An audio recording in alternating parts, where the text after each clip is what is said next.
Where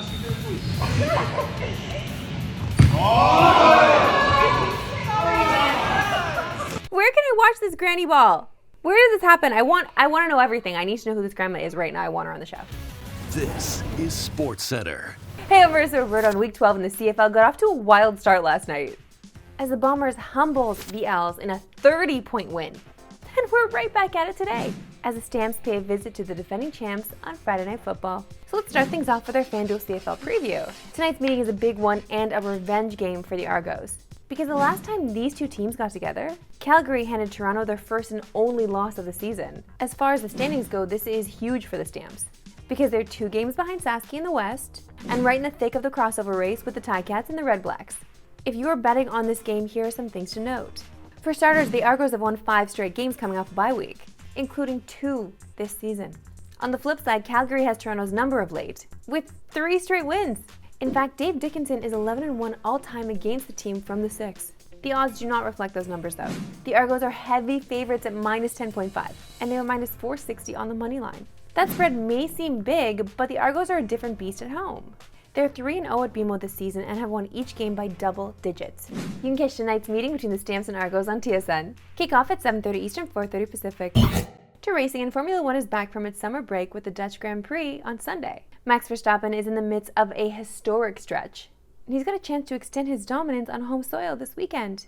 Joined now by TSN's racing analyst, Tim Haraney. Tim, it's been a minute. Thanks for joining us. Marissa, thanks very much for having me. It's great to see you. It's great to be back on DSC, and it's great that summer break is finally over and we can get back to some Formula 1.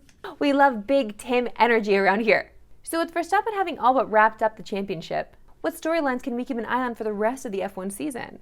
Yeah, there's quite a few, but there's a couple that I'm actually really focused on. One of them is most consecutive race wins. Lewis Hamilton doesn't own that record. Neither does Michael Schumacher. It's actually Sebastian Vettel who owns that record with 9 straight wins. And Max Verstappen can actually equal that record on Sunday at his home race with his 9th straight win. And what better place to do it than the Dutch Grand Prix, right?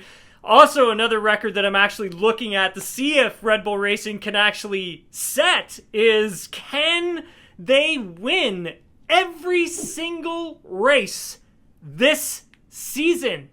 No Formula 1 team has ever been able to accomplish that feat, and I think that just speaks volumes to this race car that Red Bull Racing has built, and then also add on top of that with just how impressive Max Verstappen has been this season.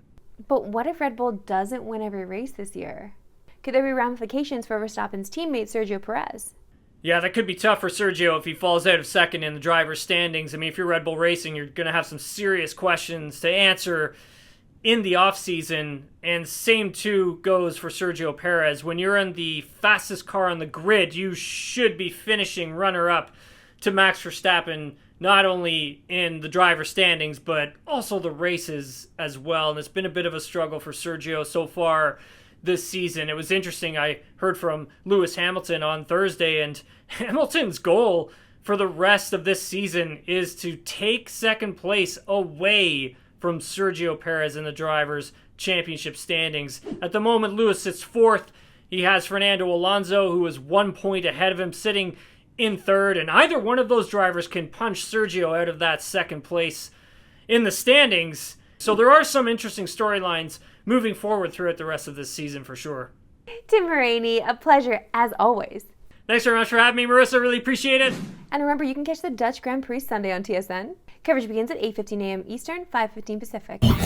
To baseball, and it is now or never for the Blue Jays if they're serious about making the postseason this year. Last night's loss to Baltimore dropped them a game and a half out of the wild card.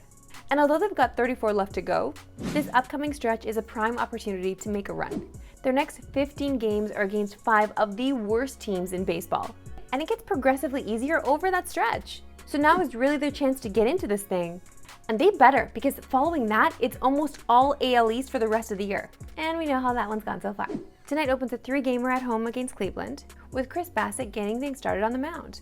He's been really strong in his first year with the Jays, going 12-6 with a sub-4 ERA, and he's lost only once in the past 2.5 months. Back to football, and it is a big weekend for a pair of Canadian QBs. We were talking about brothers Curtis and Nathan Rourke. Curtis's senior year at Ohio gets underway in a non-conference matchup with San Diego State. Rourke was awesome last year, throwing 25 touchdowns in just 11 games, before an ACL injury ended his season in November. Those numbers were still good enough to earn him MAC Player of the Year. And quarterbacks out of the MAC aren't too foreign a concept in the NFL. Ben Roethlisberger, Chad Pennington, and Byron Leftwich were all first-round picks. And in an odd bit of trivia, Julian Edelman was drafted as a quarterback out of Kent State. And that brings us to Nathan Rourke, who's battling for a spot in the Jags roster and gets his last preseason shot tomorrow against Miami. Whether he wins the backup role or not, Rourke has been impressive in camp. He's 19 of 29 with a passing TD and rushing score in 2 games. So whether he makes Jacksonville's active roster or not, Rourke has made an impression that should land him in the league in some capacity this season. And a reminder, with the season just 2 weeks away, you're going to need to get TSN Plus as it's the home of NFL Red Zone. To subscribe, go to tsn.ca/TSN Plus or just hit the link below. Luckily, the league gave us a sneak preview of what we can expect this year. All right, everyone. Last season was a smash. Ratings gold, but this year's script has to top it. So welcome to the table read for the 104th season of the NFL. Let's get to work. Yes, Jalen. I thought this was the dress rehearsal. Oh, sorry. Week 1, 4th quarter, 3:02 left. Jamar leaps up and makes a no-handed catch. No hands. How? I don't need hands. I'll just catch it with my abs. We can call it the abracadabra. Might as well send the ball to Canton now. What if we wrote the Mahomes character out of the script entirely? Wrote him over. Guys, not cool. Who said that? She did. You're an actor, Patrick. Act like one. Boring. What if we played shirts versus skins? I like it, Kirko. What if we replace my legs with actual wheels? I love it. What if Derrick Henry stiff arms a guy into another? Would it be possible for us to get to page 2? You know what, I'm kind of a fan of writing the Mahomes out thing just because, move aside, okay? I want someone else to win. That's all for today. We'll see you right back here Monday. Have a great weekend.